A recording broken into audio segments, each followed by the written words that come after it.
আলহামদুলিল্লাহ। আল্লাহ পাক রব্বুল আলামিনের আলিশান দরবারে লক্ষ কোটি শুকর ও সুজুদ, যে মহান মুনিব আমাদেরকে সালাত ও জুমা আদায় করার জন্য মসজিদের মধ্যে আসার এবং বসার নামাজের পূর্ব মুহূর্তে কোরআন সুন্নাহর আলোকে সহিহ তরিকায় কিছু কথা বলার এবং শুনবার মতো হিম্মত, শক্তি, তৌফিক, ধৈর্য দান করলেন, সেই মালিকের দরবারে শুকরিয়া জবান খুলে সকলে বলছি আলহামদুলিল্লাহ। লক্ষ কোটি দরুদ ও সালাম বিশ্ব মানবতার মুক্তির দিশারি সাইয়্যিদুল মুরসালিন খাতামুন নবিয়্যিন শাফিউল মুসলিমিন রাহমাতাল লিল আলামিন আফতাবে নবুওয়াত ফখরে মওজুদাত জনাবে মুহাম্মদুর রাসূলুল্লাহ, সকলে বলি সাল্লাল্লাহু আলাইহি ওয়াসাল্লাম। সম্মানিত মুসল্লিন ইকরাম, আমরা গত জুমায় আলোচনা করেছিলাম কারবালা সম্পর্কে। আল্লাহ পাক রব্বুল আলামিন যদি তৌফিক দান করেন, আজকের জুমায় আপনাদের সামনে জুলুমের ভয়াবহতা এবং মানুষের উপরে জুলুম করলে পরকালে কি শাস্তি, ইহকালে কি শাস্তি, সেই বিষয়ের উপরে আপনাদের সামনে সংক্ষিপ্ত আলোচনা করবে ইনশাআল্লাহ। আল্লাহ পাক রব্বুল আলামিন হযরত ইব্রাহিম আলাইহিস সালাতু ওয়াস সালামকে বানিয়েছেন মুসলিমদের জন্য, মুসলমানদের জন্য জাতির পিতা।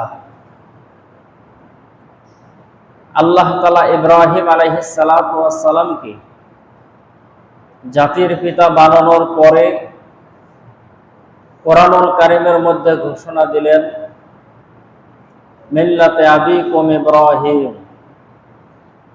আর ইব্রাহিম আলাইহিস সালাতু ওয়াস সালামকে বললেন যে ইব্রাহিম,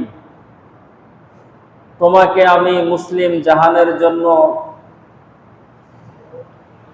জাতির পিতা বানালাম, সম্মানিত করলাম। তবে তোমার কাছে একটা কথা বলি, দুনিয়ার কোনো মাজলুমের আর্তনাদ, দুনিয়ার কোনো মাজলুমের ফরিয়াদ যেন আমি আল্লাহ তাআলার আরশে আজিম পর্যন্ত না আসে। অর্থাৎ দুনিয়ার মধ্যে এমন ভাবে ইনসাফ প্রতিষ্ঠা করবা, তোমার সন্তানদেরকে এমন ভাবে শরীয়তের হুকুম আহকামগুলো শিক্ষা দেবা, মানুষের সঙ্গে কিভাবে চলতে হয় এমন ভাবে শিক্ষা দেবা, যাতে করে কোনো মাজলুমের ফরিয়াদ আমি আল্লাহ তাআলার কাছে না আসে, আসমানের উপরে না আসে।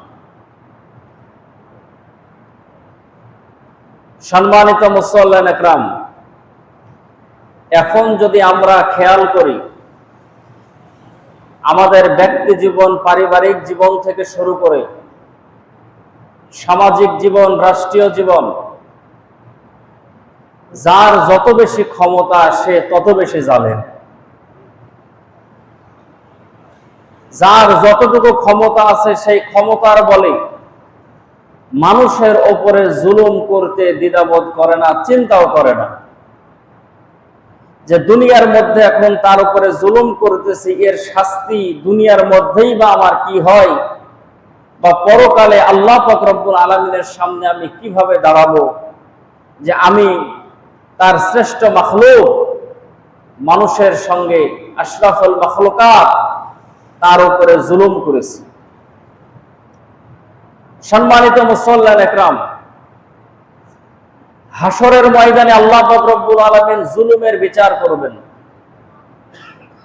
হাসরের ময়দানে আল্লাহ পাক রব্বুল আলামিন রক্তের বিচার করবেন, হত্যার বিচার করবেন। হত্যা সংগঠিত হয়েছিল যেখান থেকে আদম আলাইহিস সালাতু ওয়াস সালামের সন্তান হাবিল এবং কাবিলের মাধ্যমে যে হত্যার সূচনা হয়েছিল দুনিয়ার মধ্যে। রাসূল করিম সাল্লাল্লাহু আলাইহি ওয়াসাল্লাম হাদিস শরীফের মধ্যে বলেন, আদম আলাইহিস সালাতু ওয়াস সালামের সন্তান কাবিল যখন হাবিলকে হত্যা করলো, এর মাধ্যমে যে পৃথিবীর মধ্যে হত্যার প্রথম প্রচলন শুরু হলো, কিয়ামত পর্যন্ত যত হত্যা হবে এর গুনার কিছু অংশ আদম আলাইহিস সালাতু ওয়াস সালামের সন্তান কাবিলের আমলনামার মধ্যে অটোমেটিক চলে যাবে। এই জন্য নবী করিম সাল্লাল্লাহু আলাইহি ওয়াসাল্লাম বলেন যে দুনিয়ার মধ্যে তোমরা যারা আছো, তোমরা কোনো সময় গুনার সূচনা করবে না, খারাপ কাজের সূচনা করবে না। যে ব্যক্তি খারাপ কাজের সূচনা করে এরপরে যতগুলো সেই ধরনের খারাপ কাজ হয়, কিছু গুনাহ যে খারাপ কাজের সূচনা করেছে তার আমলনামার মধ্যে লিখে দেওয়া হয়। পক্ষান্তরে যে ব্যক্তি দুনিয়ার মধ্যে ভালো কাজের সূচনা করে তারপরে যতগুলো মানুষ সেই ধরনের ভালো কাজ করে তারও কিছু সওয়াব আল্লাহ পাক রব্বুল আলামিন সেই বান্দার আমলনামার মধ্যে লিখে দেন। বলেন সুবহানাল্লাহ। তাহলে এখন চিন্তা করতে হবে, আদম আলাইহিস সালাতু ওয়াস সালামের এক সন্তান হত্যার সূচনা করার কারণে কিয়ামত পর্যন্ত যত হত্যা হবে তার গুনাহ তার আমলনামার মধ্যে যাবে। আরেক ভাই শহীদ হয়েছে, শাহাদাত বরণ করেছে, পৃথিবীর মধ্যে যতগুলো মানুষ শহীদ হবে শাহাদাত বরণ করবে তার 1% সওয়াব সেই হাবিলের আমলনামার মধ্যে যাবে। ঠিক তেমনই ভাবে আপনি আর আমি যদি গুনার সূচনা করি, বাড়ির মধ্যে একটা বড় টেলিভিশন নিয়ে আসলেন, টিভির মধ্যে ভালো দৃশ্যও আছে, খারাপ দৃশ্যও আছে। আপনি হাজী সাহেব, আপনি নামাজি ব্যক্তি, আপনি যতক্ষণ টিভির সামনে থাকেন ততক্ষণ টিভি চ্যানেলটা ভালোই থাকে। কিন্তু আমি আর আপনি যখন মসজিদের মধ্যে নামাজ পড়ার জন্য আসি, বাইরে যখন যাই, আমার পরিবারের লোকজন সেই টিভির মধ্যে কি দেখে এটা দেখতে হবে। আপনি আর আমি সন্তানদেরকে বড় মোবাইল কিনে দিলাম, মোবাইলের মধ্যে ভালো জিনিসও আছে, খারাপ জিনিসও আছে। তাহলে সন্তানের হাতে, ছেলের হাতে, মেয়ের হাতে, ছোট ভাইয়ের হাতে যে মোবাইলটা দিয়েছি, এর দ্বারা সে যদি ভালো যদি কিছু করে তাহলে এর সওয়াবও আমার আমলনামার মধ্যে জমা হবে, খারাপ যদি কিছু হয় তার গুনাহও আমার আমলনামার মধ্যে জমা হবে। এই জন্য প্রত্যেকটা কাজ করার আগে চিন্তা ভাবনা করা দরকার। দোকানের মধ্যে টিভি আছে, আপনি বাড়ির মধ্যে দেখেন এক রকমের গুনাহ, দোকানের মধ্যে টিভি সেট করা আছে, সিনেমা চলতেছে, নাচ গান চলতেছে, কত মানুষ বসে, আর চোখ এমন একটা জিনিস যেদিকে আকাম সেদিকে আগে যায়। আপনি চা খাওয়ার জন্য সেখানে বসেছেন, আপনি চা পান করবেন, সেটা হাজি হোক, গাজী হোক, মোল্লা হোক, মুন্সি হোক, যাই হোক, টিভির দিকে এক নজর যায়। এই যে আপনি টিভিটা দিলেন, গুনাহে জারিয়া চালু করে দিলেন, যত মানুষ সেই নাচ গানগুলো দেখছে, যা গুনাহ হচ্ছে, আপনি টিভিটা চালু রাখার কারণে আপনার আমলনামার মধ্যে সমপরিমাণ গুনাহ জমা হচ্ছে। এরকম ভাবে আপনি গুনার যতগুলো কাজ আছে আপনি মিলাবেন। দুনিয়ার মধ্যে যত গুনার সূচনা আছে, যে ব্যক্তি সর্বপ্রথম এই কাজের সূচনা করেছে, এটা আমি বা আপনিও যদি হই, তাহলে আমার পরে এই সমস্ত জুলুমগুলো, অন্যায়গুলো, অত্যাচারগুলো, গুনাহগুলো মানুষ যেভাবে করবে এর গুনাহ আপনার আবার আমলনামার মধ্যে আসতে থাকবে। পক্ষান্তরে যদি মানুষ নেক কাজের, ভালো কাজের যদি মানুষ সূচনা যদি করে, তাহলে যতগুলো তারপর থেকে ভালো কাজগুলো হবে এর সওয়াবও তার আমলনামার মধ্যে জমা হবে। যেমন এভাবে মসজিদ প্রতিষ্ঠা করা নিঃসন্দেহে ভালো কাজ, মাদ্রাসা প্রতিষ্ঠা করা নিঃসন্দেহে ভালো কাজ, রাস্তাঘাট কালভার্ট বানিয়ে দেওয়া নিঃসন্দেহে ভালো কাজ, শিক্ষা প্রতিষ্ঠান তৈরি করা নিঃসন্দেহে ভালো কাজ। আপনি একটা মসজিদ বানিয়েছেন, একাই তো বানানো সম্ভব না, সবাই মিলে মসজিদ বানিয়েছে। যতদিন পর্যন্ত এই মসজিদের মধ্যে নামাজ হবে ততদিন পর্যন্ত যারা মসজিদ বানিয়েছে তাদের আমলনামার মধ্যে সওয়াব যেতেই থাকবে। মসজিদের মধ্যে কেউ একটা ফ্যান দিয়েছে, এই ফ্যান মসজিদের মধ্যে যতদিন ঘুরবে সে তার আমলনামার মধ্যে ততদিন সওয়াব যাবে।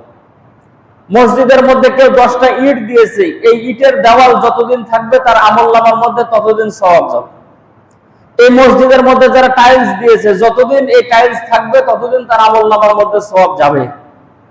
এই মসজিদের জায়গা যারা দিয়েছে, যতদিন পর্যন্ত এই জায়গায় মসজিদ থাকবে ততদিন পর্যন্ত তাদের আমলনামার মধ্যে সওয়াব যেতেই থাকবে। যদিও বা মসজিদের ইমাম তাদের জন্য দোয়া করতে যদি ভুলে যায় যে এই জায়গা কে দিয়েছে, মসজিদের ইমামের মনে নাই, তার জন্য দোয়া করেও না, দোয়া না করলে কি হবে? 5 ওয়াক্ত নামাজে যতগুলো মানুষ সেজদা দেয়, এই নামাজের সওয়াবগুলো আল্লাহ পাক রব্বুল আলামিন ওই সমস্ত বান্দাবান্দের আমলনামার মধ্যে পৌঁছায়া দেন যারা সর্বপ্রথম মসজিদ নির্মাণের জন্য জায়গা দিয়েছিল। তবে শাইখুল হাদিস আল্লামা আজিজুল হক রাহমাতুল্লাহ আলাইহি বলেন যে মসজিদ আর মাদ্রাসার মধ্যে কিছু পার্থক্য আছে। দুটাই সদকায়ে জারিয়া, দুটাই সওয়াবের কাজ, তবে কিছু পার্থক্য আছে। পার্থক্য হলো কি, কেউ যদি মসজিদ বানায়, মসজিদ বানানোওয়ালা সওয়াব পাবে ততদিন, মসজিদের মধ্যে নামাজ হবে, ইবাদত হবে যতদিন। কোনো কারণে যদি এই মসজিদে যদি নামাজ পড়া যদি বন্ধ হয়ে যায়, বা শহর অঞ্চলে যে সমস্ত মসজিদগুলো ছিল, নদী ভাঙ্গনে কিছু মসজিদ নদীর মধ্যে চলে গেছে, তাহলে ওই মসজিদও নাই। মসজিদে যারা জায়গা দিয়েছিল, টাকা দান করেছিল, তাদের আমলনামার মধ্যে এখন কিন্তু আর সেই সওয়াব যায় না, কারণ সেই জায়গার মধ্যে আর ইবাদত হয় না। এটা হলো মসজিদের বৈশিষ্ট্য যে যতদিন ইবাদত হয় ততদিন তার আমলনামার মধ্যে সওয়াব যায়। আর মাদ্রাসার বৈশিষ্ট্য হলো যে কোন একজন মানুষ একটা মাদ্রাসা বানিয়েছে, মাদ্রাসা বানানোর পরে সেই জায়গায় ছাত্র ভর্তি হয়েছে, সেই জায়গা থেকে 20 জন ছাত্রের মধ্যে থেকে একজন হাফেজ হয়েছে। সে হাফেজ হওয়ার পরে আবার তার ছাত্র হয়েছে, সে খেদমত করে তার ছাত্র হয়েছে, তার ভিতর থেকে আরেকজন তৈরি হয়েছে, তার ছাত্র থেকে আরেকজন তৈরি হয়েছে। ঘটনাক্রমে যদি এরকম হয় যে 20 বছর পর যে প্রথমে যে মাদ্রাসাটা হয়েছিল সেই মাদ্রাসাটা বন্ধ হয়ে গেছে বা নদী ভাঙ্গনে বিলীন হয়ে গেছে, তাহলে যে মাদ্রাসার সূচনা যে জায়গায় হয়েছিল তার ভিতর থেকে যে একটা ছাত্র যে তৈরি হয়েছিল, একটা ছাত্র থেকে আস্তে আস্তে আস্তে আস্তে বাড়তে বাড়তে অনেক ছাত্র তৈরি হয়েছে। যতগুলো ছাত্র কোরআনুল কারীম তেলাওয়াত করবে, যতগুলো ছাত্র নেক আমল করবে, সেই সমস্ত নেক আমলের সওয়াবগুলো ওই সমস্ত মানুষগুলো পাবে যারা সর্বপ্রথম এই মাদ্রাসায় জায়গা দিয়েছিল, মাদ্রাসা প্রতিষ্ঠা করেছিল।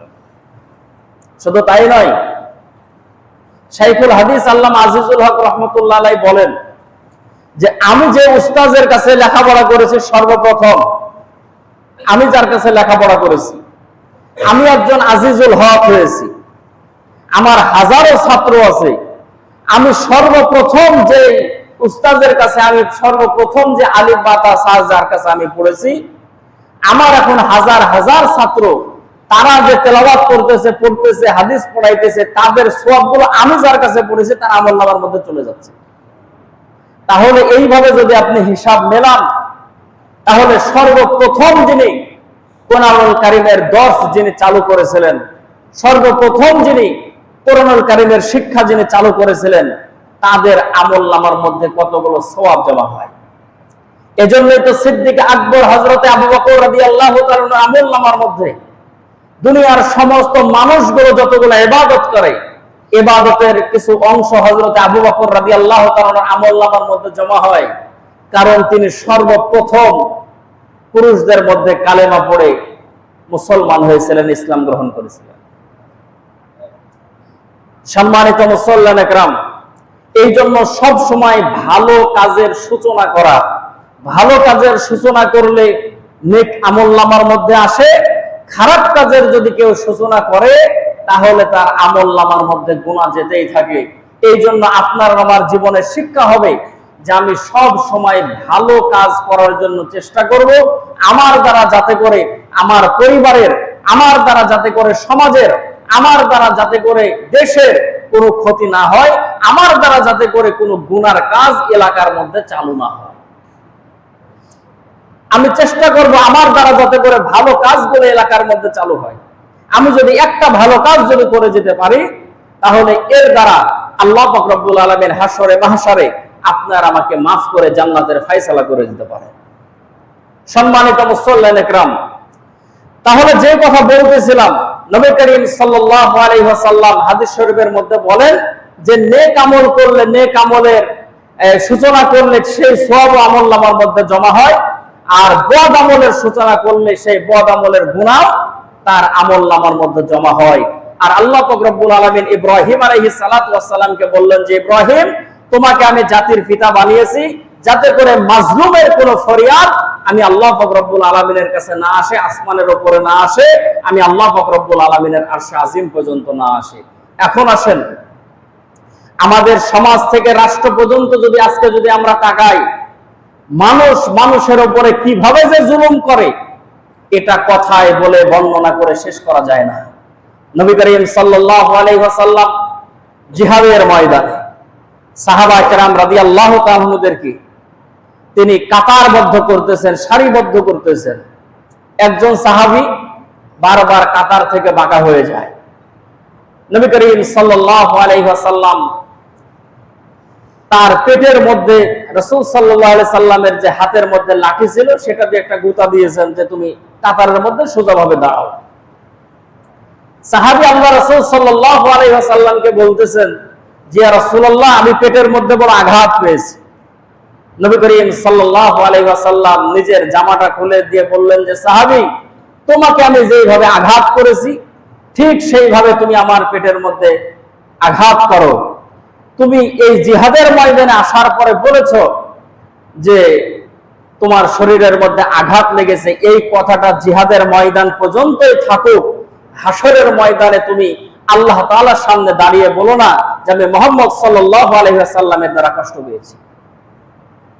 আরেকজন সাহাবীর জীবনে যদি আপনাদের সামনে বলি, নবী করিম সাল্লাল্লাহু আলাইহি ওয়াসাল্লাম একদিন মসজিদের মধ্যে সাহাবা একরাম রাদিয়াল্লাহু তাআলা আনহুদেরকে বললেন, সাহাবী, মনে হয় আমি দুনিয়ার জমিন থেকে কোন দিন না কোন দিন বিদায় নিয়ে চলে যাই, তো আমার কাছে কেউ যদি তোমরা টাকা পয়সা যদি পেয়ে থাকো তাহলে আমার কাছে বলো, সেটা আমি পরিশোধ করে দেব। বা আমি যদি কারো উপরে যদি জুলুম করে থাকি, কষ্ট যদি দিয়ে থাকি, তাহলে সেই কথাও আমাকে বলো, আমি তোমাদের কাছ থেকে ক্ষমা চেয়ে নেব। সমস্ত সাহাবীরা নিস্তব্ধ। ইয়া রাসূলুল্লাহ, আপনি বলেন কি? আপনি হলেন রাহমাতাল লিল আলামিন, আপনি আমাদের জন্য চোখের পানি ছেড়ে দিয়ে কাঁদেন, আপনি আমাদের জন্য নিজের জীবন দেওয়ার জন্য প্রস্তুত থাকেন। ইয়া রাসূলুল্লাহ, আমাদের জন্য আপনি রক্ত ঝরিয়েছেন, আপনি কি আমাদের উপরে কোনো সময় জুলুম করতে পারেন? ইয়া রাসূলুল্লাহ, আপনার উপরে কোনো দাবি নাই, কিন্তু ওগো আল্লাহর হাবিব, আপনি এই কথা বলেন কেন? আপনি যদি বলেন বিদায় নিয়ে চলে যাব, আমাদের কলিজার মধ্যে আঘাত লাগে, এই কথা আপনি বলবেন না। এর মধ্যে একজন সাহাবী আল্লাহ রাসূলের সামনে দাঁড়ালো, দাঁড়ানোর পরে বলতেছে, ইয়া রাসূলুল্লাহ, ইয়া হাবিবাল্লাহ, আপনি এক সময় আমার উপরে জুলুম করেছেন। আল্লাহ রাসূল সাহাবীকে ডাক দিয়ে বললেন, সাহাবী, আমার জানা মতে আমি তো কোনো সময় কারো উপরে জুলুম করি নাই, তুমি একটু মনে করে দাও তো দেখি কোন সময় আমি তোমার উপরে জুলুম করেছি। সাহাবী ডাক দিয়ে বলে, ইয়া রাসূলুল্লাহ, ইয়া হাবিবাল্লাহ, আপনি আর আমি একসঙ্গে জিহাদের ময়দানে জিহাদ করতেছিলাম, আপনি আপনার চাবুক দিয়ে ঘোড়ার পিঠের মধ্যে পিছনে আঘাত করেছেন, সেই চাবুকের আঘাত আপনার ঘোড়ার পিঠের উপরে পিছনে ঘোড়ার পায়ের মধ্যে লাগে নাই, সেই চাবুকের আঘাত আমার পিঠের মধ্যে লেগেছে। ইয়া রাসূলুল্লাহ, ইয়া হাবিবাল্লাহ, আপনি আমাকে যে চাবুক দিয়ে আঘাত করেছিলেন সেই চাবুকের দাগের আঘাত মনে হয় আমার পিঠের মধ্যে এখনো আছে। কোন সাহাবীর যদি কোনো আপত্তি না থাকে, আমি সাহাবী দাঁড়ায় গেলাম, আমার বড় আপত্তি আছে, আপনি আমাকে চাবুক দিয়ে আঘাত করেছিলেন, আপনি যদি দুনিয়ার জমিনে মাপ নিতেই চান, ক্ষমা যদি নিতেই চান, তাহলে আমিও আপনাকে চাবুক দিয়ে আঘাত করতে চাই।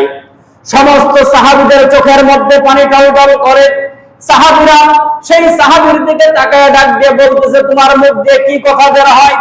আল্লাহ রাসূল কাফেরদের আঘাতে নিজের শরীর থেকে রক্ত ঝরিয়েছেন, আবার তুমি রাসূলের শরীরের মধ্যে চাবুক চালাইতে চাও? তুমি কি সজ্ঞানে কথাটা বলো না? তুমি কিছু পান করেছো? সাহাবী ডাক দিয়ে বলে, ইয়া রাসূলুল্লাহ, ইয়া হাবিবাল্লাহ, আমি প্রতিশোধ নিতে চাই, কিন্তু আপনার সাহাবীরা আমাকে প্রতিশোধ নিতে দেয় না গো নবী, আপনি কি তাদেরকে নিষেধ করবেন না?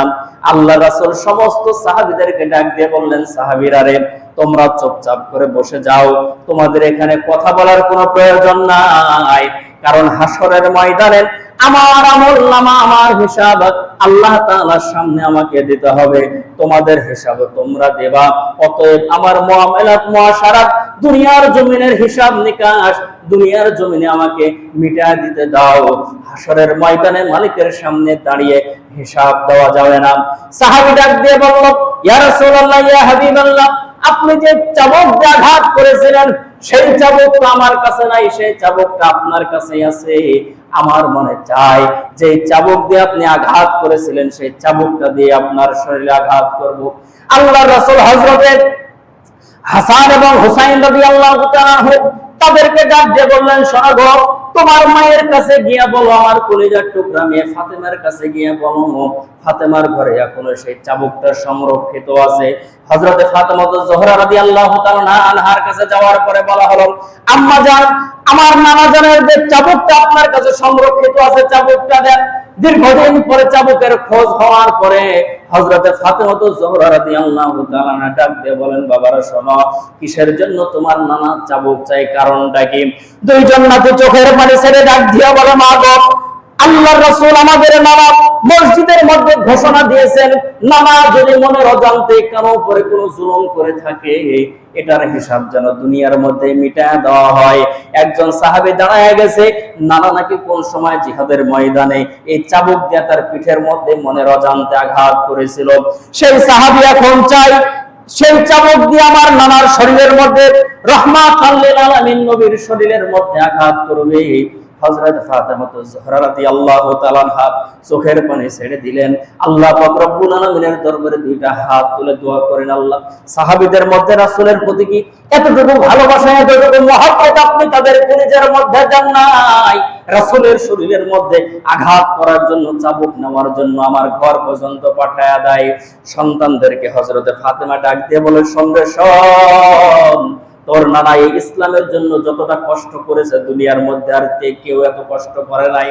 আমার বাবার শরীরের অবস্থা খুব একটা ভালো না, তবে শোন, আমার পরিবার দুইটা সন্তান আছে, দুইটা সন্তানের কাছে আমি মা হিসাবে তোদের কাছে আমার উপদেশ থাকলো, শোন, চাবুকের আঘাত একটা কেন রে, 1000টা চাবুকের আঘাত যদি দেওয়ার প্রয়োজন হয়, তোরা দুইটা সন্তান আমার তোর নানার সামনে, সেই সাহাবীর চাবুকের সামনে তোদের দুইটা পিঠ পেটে দিবি, ডাক দিয়ে বলবি, চাবুকের যত আঘাত করার প্রয়োজন হয় আমাদের দুইজনের শরীরের মধ্যে চাবুকের আঘাত করো, কিন্তু রাসূলের শরীরের মধ্যে আমরা চাবুকের আঘাত করতে দেব না। শোন রে বাবা, শোন, আমি মা যেন শুনতে পাই রাসূলের শরীরের মধ্যে কোনো চাবুকের আঘাত লাগে নাই।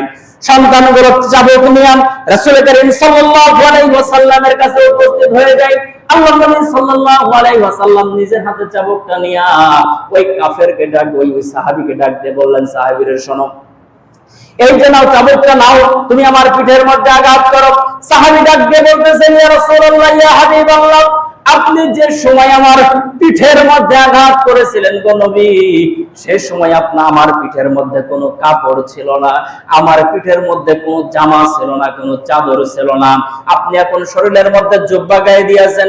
ওগো আল্লাহর হাবিব, আপনার শরীরের মধ্যে এখন যদি আমি চাবুক দিয়ে আঘাত করি, আমার শরীরের মধ্যে যে ব্যথা, যে তীব্রতা আমি অনুভব করেছি, আপনি সেই ব্যথা, সেই তীব্রতা অনুভব করবেন না। আল্লাহ রাসূল ডাক দিয়ে বললেন, তুমি সত্য বলেছো। এই কথা বলে আল্লাহ রাসূল নিজের মাথার পাগড়িটা খুললেন। আল্লাহ রাসূল নিজের জুব্বাটা যখন খুলে, আল্লাহ রাসূলের যে সমস্ত জলিলুল কদর সাহাবীগুলো ছিলেন, হযরত ওমর রাদিয়াল্লাহু তাআলা, হযরত আবু বকর রাদিয়াল্লাহু তাআলা সাহাবীর দিকে নিজের শরীর থেকে কাপড়টা খোলার পরে ডাক দিয়ে বলল, সাহাবীরে, একটা চাবুকের আঘাত না, যদি শত চাবুকের আঘাত দেওয়ার যদি প্রয়োজন হয় আমাদের শরীরের মধ্যে আঘাতটা করো, কিন্তু আল্লাহর রাসূলের শরীরের মধ্যে তুমি আঘাত করতে পারবে না। সাহাবীরা কি কথা, না না, আপনারা তো আমার শরীরের মধ্যে আঘাত করেন নাই, আমার শরীরের মধ্যে যিনি যে আঘাত করেছে তার শরীরের মধ্যে আমি আঘাত করতে চাই। আল্লাহ রাসূল ডাক দিয়ে বললেন, সাহাবীরা রে, তোমাদের চিন্তার কোনো কারণ নাই। দুনিয়ার জমিনে আমি রাসূল কম চাবুকের আঘাত খাই নাই, দুনিয়ার জমিনে কাফের কর্তৃক আমি কম লজ্জিত লাঞ্ছিত হই নাই, কম পাথরের আঘাত খাই নাই। অতএব এতগুলো পাথরের আঘাত, চাবুকের আঘাত খাওয়ার পরে আল্লাহ রব্বুল আলামিন যেহেতু এই পর্যন্ত আমাকে বাঁচিয়ে রেখেছেন, একটা চাবুকের আঘাতে কিছু হবে না, প্রতিশোধটা নিয়ে নিতে দাও, কারণ হাসরের ময়দান হবে বড় কঠিন, বড় কঠিন। সম্মানিত ভাইরা আমার, সাহাবী এক কদম দুই কদম করে করে আল্লাহ রাসূলের কাছে কাছে আসে। আল্লাহ রাসূলের যতগুলো মসজিদ ভর্তি সাহাবী সবাই হাউমাউ করে চিৎকার দিয়ে কান্না করেন। সাহাবী যখন আল্লাহ রাসূলের কাছে যখন চলে এসেছে, হাতের চাবুকটা আল্লাহ রাসূলের পায়ের কাছে ফেলে দিয়া সাহাবী আল্লাহ রাসূলের ঘাড়ের উপরে খতমে নবুয়তের একটা চিহ্ন ছিল, সেই চিহ্নের মধ্যে সাহাবী নিজের দুইটা ঠোঁট দিয়ে চুমা খেয়ে আল্লাহ রাসূলের দুইটা কদম ধরে চোখের পানি ছেড়ে দিয়ে কাঁদলো আর ডাক দিয়ে বলল, নবী, আপনাকে আমি কোন সময় এই অবস্থায় কাছে পাই না গো নবী, আমার মনে বড় চাই আপনার খতমে নবুয়তের যে চিহ্নটা আছে গো নবী, এই জায়গার মধ্যে যদি আমি নিজের ঠোঁট লাগায় যদি চুমা দিতে পারি, আল্লাহ রব্বুল আলামিন আমার জন্য জাহান্নামের আগুনকে হারাম করে দেবে। নবী গো, এই জন্য আমি আপনাকে মারার জন্য আসি নাই, আমি নিজের জন্য জাহান্নামের আগুনকে হারাম করার জন্য এখানে এসেছি। আল্লাহ রাসূল ডাক দিয়ে বললেন, শোনো শোনো, তুমি যা করেছো ভালো করেছো, সমস্যা নাই, তবে তোমার মন যদি চাই আমি রাসূলের শরীরের উপরে আঘাত করতে পারো। সাহাবী আল্লাহ রাসূলের পা দুইটা বুকের সঙ্গে জড়ায় ডাক দিয়ে বলে, নবী গো, আমার জীবন আপনার পায়ে কুরবান হয়ে যাক, নবীজি আপনার জন্য জীবন দিতে পারি গো নবী, আপনার শরীরের মধ্যে চাবুকের আঘাত কোনো সময় করতে পারি না। আল্লাহ রাসূল ডাক দিয়ে বললেন, সাহাবীরা শোনো, দুনিয়ার মধ্যে কারো হক যদি তুমি নষ্ট করে থাকো, দুনিয়ার মধ্যে কারো উপরে তুমি যদি জুলুম করে থাকো, দুনিয়ার জুলুমের হিসাব দুনিয়ার মধ্যে মিটায়া যায়, কারণ হাসরের ময়দান হবে বড় কঠিন। হাসরের ময়দানে মানুষের হক নষ্ট করার পরে মালিকের জান্নাতে যাওয়া যাবে না। সম্মানিত ভাইরা আমার, নবী করিম সাল্লাল্লাহু আলাইহি ওয়াসাল্লাম সাহাবায়ে কেরাম রাদিয়াল্লাহু তাআলা আজমাইন তাদেরকে শিক্ষা দিয়েছেন নিজের জীবনী থেকে। আল্লাহ রাসূল সাল্লাল্লাহু আলাইহি ওয়াসাল্লাম শিক্ষা দিয়েছেন, শুধু তাই নয়, আল্লাহ রাসূল যখন মায়ের কোলে হালিমাতুস সাদিয়া বলেন, আমি আমার পালক পুত্র মুহাম্মদ সাল্লাল্লাহু আলাইহি ওয়াসাল্লামকে আমার বুকের ডাল স্তনে দুধ পান করাইতাম, আমি বারবার চেষ্টা করেছি, আমার আরেকটা সন্তান ছিল আব্দুল্লাহ, সে আমার বাম স্তনের দুধ পান করত, আমি মুহাম্মদকে বারবার চেষ্টা করেছি আমার বাম স্তনে দুধ পান করানোর জন্য, আমার সন্তান দুধ পান করে নাই, আমাকে যেন চোখের ইশারা দিয়ে বোঝাতে যায় যে মা, ওই স্তনের দুধ এটা আমার না, এটা আমার দুধ ভাই আব্দুল্লাহর, অতএব আমি মায়ের কোলের মধ্যে বসে থেকে আমার ভাইয়ের হক আমি নষ্ট করতে পারি না। আল্লাহ রাসূল মায়ের কোলের মধ্যে ভাইয়ের হক নষ্ট করে নাই। আল্লাহ রাসূল দুনিয়ার জমিন থেকে বিদায় নিয়ে যে সময় চলে যায়, আল্লাহ রাসূল সাল্লাল্লাহু আলাইহি সাল্লাম সাহাবীদের হককে বুঝিয়ে দিয়েছেন। সম্মানিত মুসল্লিন ইকরাম, কিন্তু আমাদের জিন্দেগি কি এখন আসেন একটু সাহাবীর জিন্দেগি খুলি একটা। হযরত আবু বকর রাদিয়াল্লাহু তাআলা, হযরত সিদ্দিক আকবর, হযরত আবু বকর রাদিয়াল্লাহু তাআলা তার একটা গোলাম কি কারণে কাজকে সুরত পালট করেছে, হযরত আবু বকর রাদিয়াল্লাহু তাআলা তার কান ধরে টান দিয়েছে, কান লাল হয়ে গেছে।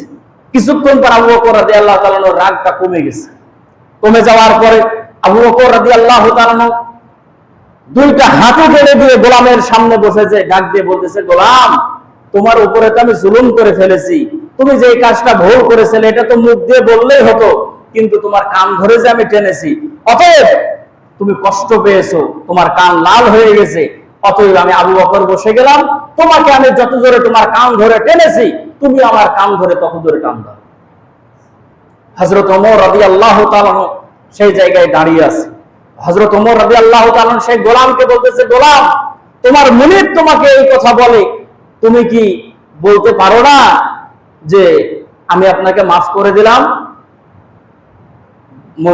গোলাম ডাক দিয়ে বলতেছে যে আবু বকর, আপনাকে আমি তখনই মাফ করে দিয়েছি আপনার উপরে আমার কোনো দাবি নাই। হযরতে আবু বকর রাদিয়াল্লাহু তাআলা বললেন যে শোনো, এই বিচার আল্লাহ পাক রব্বুল আলামিনের কাছে পর্যন্ত যাতে করে না যায়, কারণ জুলুমের বিচার আল্লাহ পাক রব্বুল আলামিন বড় কঠিন করে দেন।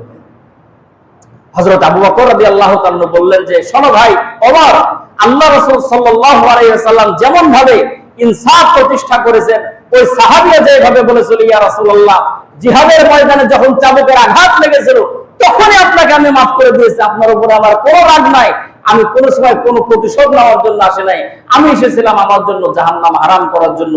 হযরত আবু বকর রাদিয়াল্লাহু তাআলা বললেন যে আমার গোলামের কাছ থেকে আমিও স্বীকারোক্তি পেয়েছি, আমার গোলাম আমাকে মাফ করে দিয়েছে। তবে তারা যদি দুনিয়ার জমিনে আমাদেরকে যদি মাফ যদি না করতো, আল্লাহ পাক রব্বুল আলামিন এর বিচার করতেন। নবী করিম সাল্লাল্লাহু আলাইহি সাল্লাম বলেন আয-যুলমু যুলমাতু ইয়াউমাল কিয়ামা, যে কিয়ামতের দিন জুলুম ভীষণ অন্ধকার আকারে মানুষের সামনে আসবে। মানুষ যদি মানুষের উপরে জুলুম করে, জুলুম যে করে, আল্লাহ পাক রব্বুল আলামিন জালেমের হায়াতকে কমায়া দেন, জালেমের হায়াতকে কমায়া দেন। জুলুমের কিছু শাস্তি আল্লাহ পাক রব্বুল আলামিন দুনিয়ার মধ্যেই দেন, জুলুমের শাস্তি তো হাসরের ময়দানে হবে। নবী করিম সাল্লাল্লাহু আলাইহি সাল্লাম বলেন যে যে সমস্ত মানুষগুলো মানুষের উপরে জুলুম করে, অন্যায় করে, অবিচার করে, আল্লাহ পাক রব্বুল আলামিন তাদের উপর থেকে শান্তি উঠায় নেন, তাদের কলিজার মধ্যে অশান্তি আর অশান্তি দ্বারা ভরপুর করে দেন, তাদের কলিজার মধ্যে কোনো শান্তি থাকে না। এরকম অনেক মানুষ আছে যে মানুষের উপরে জুলুম করে, কিন্তু দেখেন যে হ্যাঁ সে ঠিকভাবে চলাফেরা করে, ঠিকভাবে চলাফেরা করলে তাকে আপনি পার্সোনালি জিজ্ঞেস করবেন দুনিয়া কেমন চলে, ভিতরে অশান্তি আর অশান্তি। কারণ কোন জালেম কোন সময় মানুষের উপরে জুলুম করে শান্তিতে থাকতে পারে না, এটা রাসূল সাল্লাল্লাহু আলাইহি সাল্লামের কথা।